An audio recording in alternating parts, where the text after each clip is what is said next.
Welcome to BrianMay2L5 Photos, coming to you from the campus of Yokohama National University, here in Yokohama, Japan's second city.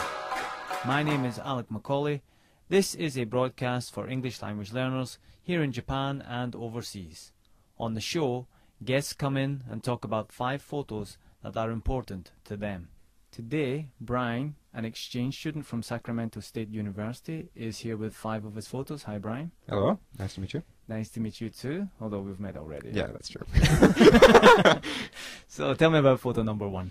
Well, photo number 1 is actually a picture of my driver's license. I got that when I was, I believe, 21. I was a person who actually didn't really have a need to drive anywhere immediately since I was homeschooled. Right. And I did most of my schooling, and there were so many areas nearby my house, there was no need to drive long distances.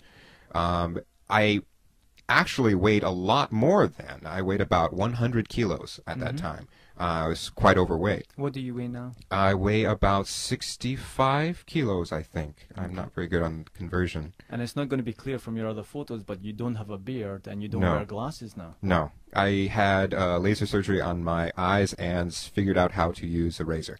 Okay. But that time I met somebody very nice that I really liked and such, and first loves. It's like, oh, I must lose weight. So I tried very, very hard. In about 8 months, I lost about, I'd say, 80 American pounds or so. I'm not sure how the conversions. 30, 35 kilos maybe? 35 But kilos. I may be way off. Yeah, I'm not sure on the conversion Okay. either. It didn't work out with the person, but when they noticed at first, it's like, oh, you lost weight. You always feel, oh, it felt so good. Finally, they noticed and such. Well, I mean, maybe you don't want to get into this, but maybe she liked you a little bit chubby and because you lost the weight. No. Oh, okay. Right. And I guess the second picture, that was when I did a year study abroad at Waseda, and before that I had signed up for a pen pal program on the internet to meet Japanese people and practice Japanese, talk about Japanese culture and culture exchange. Right. And I had gotten in contact with a doctor in Nara. He was looking for somebody to speak English with who lived near Nara. Right. And even though I didn't live near Nara, we started sending emails and talking.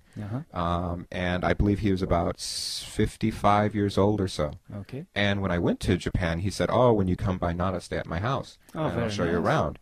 And I was a little bit nervous because I did not know him, and I'm sure he was nervous too. Right. But when I met up with him, he and his wife let me stay at their house. They had a guest room, very nice to me, showed me many historical spots around Nara. Yeah. And ever since then, I've met him again during my time at YNU, went down and visited, and we always talk almost every single month since then. Oh, it's fortunate you met somebody online from that part of the country. It's a beautiful part of Japan. Yes, Yeah. very nice. Oh, it's good to hear an online story that has a happy end. Yeah. There's so many bad ones out there these But days. he never did actually tell his wife that he met me online. I was an English partner, so we could. Okay, well, I'm sure she won't find out. Yeah. This is only going on the internet. Yeah. Okay, photo 3. Well, photo 3 is actually during this trip, and I went on a month trip throughout China. Okay. And I've done travel before, but China was probably the most difficult. I had studied a little bit of Chinese. However, China, the communication is difficult, the culture is different. Kanji without any idea how to pronounce or write is very difficult. Right. That day I was going to go to the Summer Palace, and I was trying to find the bus. And it was about taking 2 hours just to find the bus. I had taken the wrong taxi. I was in a horrible mood. I was starting to get sick. And I thought, oh, this day is just awful. And then I was walking around and heard a buzz, and bam, a bee flew into my right ear and stung me. I had never seen a bee in Beijing. No one I had talked to, I even asked all the friends that I knew and people I had met, have you ever seen a bee in Beijing? No one had ever seen a bee in Beijing. So the only bee that anybody apparently had ever seen flew into my ear and stung me. Oh, God. And it hurt very bad. I took a picture of my ear to try to see where the stinger was. And if you can see just a little white thing in the middle of my ear, that's where it was. Okay. And I can't see the side of my head, so I couldn't take the stinger out. Yeah, yeah. So I had to try to figure out how to stop people on the street explain that I had a bee fly into my ear and have them help me get it out before it hurt worse. Yeah. The first lady ran away because I was just making weird hand signals and she didn't know what was wrong with touch me. my ear. Yeah, that's... Yeah, it's a little odd. But the second lady was very helpful and was able to pull it out and get it out and made sure I was okay. You don't need to go to the hospital or anything. But it's very different. It was a very good test of communication without words. Just motion, sign language, verbal, I guess, body language to try to explain in pain. Yeah, that's a horrible story. Thank you. And the fourth picture is back when I was in Waseda. There was a school trip to Kyoto, and when we had went, everybody went on a bus group together. And the teacher mentioned, oh, well, we'll have a trip. The girls can go and dress up as Maiko and put on all the makeup and the dress. Who wants to go? And I figured, oh, this is interesting. I'll go. So I raised my hand. And I had asked, well, can guys dress up as it too? Oh, they can dress up as samurai or Maiko. Samurai seemed a little bit boring. Because everybody does that if they're guys. So I figured I'd do something different. They let the guys dress up as Maiko too in Kyoto? A few other guys did it too when they. Very open-minded of them. Yes, they wouldn't let us out on the street, but it was interesting. I don't smoke, but I had a friend who does, and I thought, oh, this would be an interesting picture. The cigarette does add a certain something to the photo. Yeah. Yes. But we weren't sure how the beard would be affected, but after the makeup was put on, it kind of turned gray and such. It has a nice effect too, doesn't it? A nice effect in a bad way. In a bad way, yes. You were at Waseda first, you're at YNU now. Yes. You dressed up as a woman in my class too. Yes, because the women didn't want to play the part, so I got stuck with it again. Yeah, or maybe they couldn't get to play the part because you wouldn't let them. Well, it's enjoyable in a weird way. Okay, last photo? Last photo is in Hong Kong, actually.